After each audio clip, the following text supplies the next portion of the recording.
ஐயோ, பொய்யா பேசுறாங்கப்பா. கூகுள் நிறுவனத்தின் சிஇஓ சுந்தர் பிச்சைக்கு இந்தி தெரியாதுன்னு கூறியதா தமிழ்நாடு அமைச்சர் பிடிஆர் பழனிவேல் தியாகராஜன் கருத்து வெளியிட்ட காணொலி காட்சியை பகிர்ந்து, சுந்தர் பிச்சைக்கு இந்தி தெரியாது, ஆனா அவர் சாதிக்கலையா, அப்போ எங்களுக்கும் மும்மொழி கொள்கை வேண்டாம் அப்படின்னு சமூக வலைதள விமர்சனங்களை பகிர்ந்துட்டு வராங்க நம்ம நெட்டிசன்கள். அதே போல சமீபத்துல சுந்தர் பிச்சை ஹிந்தியில பேசுவது போன்ற ஒரு வீடியோ சமூக ஊடகங்கள்ல பகிரப்பட்டு, இவ்வளவு அழகா ஹிந்தி பேசும் சுந்தர் பிச்சை படிச்சது 3 மொழி கொள்கை உள்ள பள்ளியில, அந்த தனியார் பள்ளிக்கூடம் பெயர் ஜவஹர் வித்யாலயா சிபிஎஸ்இ பள்ளின்னு குறிப்பிட்டு ஒரு வார்த்தை போரே நடத்திட்டு இருக்காங்க மும்மொழி கொள்கைக்கு ஆதரவு தெரிவிக்கிறவங்க. இப்படி இருக்க இந்த காணொலியை ஆய்வு செய்து பார்க்கும்போது, இது கடந்த 2016ஆம் ஆண்டுல அமெரிக்காவின் சிலிகான் வேலி பகுதியில் நடைபெற்ற ஒரு உலகளாவிய தொழில் முனைவோருக்கான உச்சி மாநாட்டுல சுந்தர் பிச்சை உரையாற்றும் போது எடுக்கப்பட்டதுன்னு தெரிய வந்திருக்கு. அதோட சுமார் 10 நிமிடங்கள் சுந்தர் பிச்சை அந்த மேடையில பேசியிருக்காரு.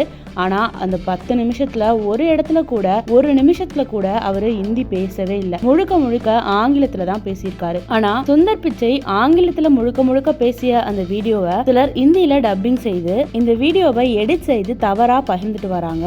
அது மட்டும் இல்லாம அவரே ஒரு காணொலியில தனக்கு ஹிந்தியில உரையாட தெரியாதுன்னு சொல்றது போல ஒரு வீடியோவும் இணையத்துல தேடும் போது கிடைச்சது. கூகுளின் சிஇஓ சுந்தர் பிச்சை ஆங்கிலத்துல பேசிய அந்த ஒரு பதிவை தவறா இந்தியில டப்பிங் செய்து மாற்றி அமைச்சு அவர் இந்தியில தான் நன்றாக உரையாடுறாரே அப்படின்னு தவறா சமூக ஊடகங்கள்ல போலியான தகவல் பரப்பிட்டு வந்தது தெளிவா தெரியுது. ஆனா அதனால அரசியல் முன்னோக்கத்துக்காக இந்த காணொலி இது போல எடிட் செய்யப்பட்டு பரப்பப்பட்டிருக்கு. பேசினத பேசலன்னு எடிட் பண்ணி பார்த்திருக்கோம்.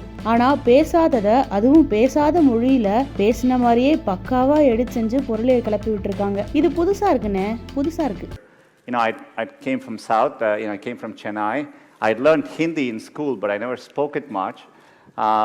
Just listening to how people were speaking, I just thought you address people this way. So one day there was someone in the mass, and I had to call him. I called him Abe Saleh.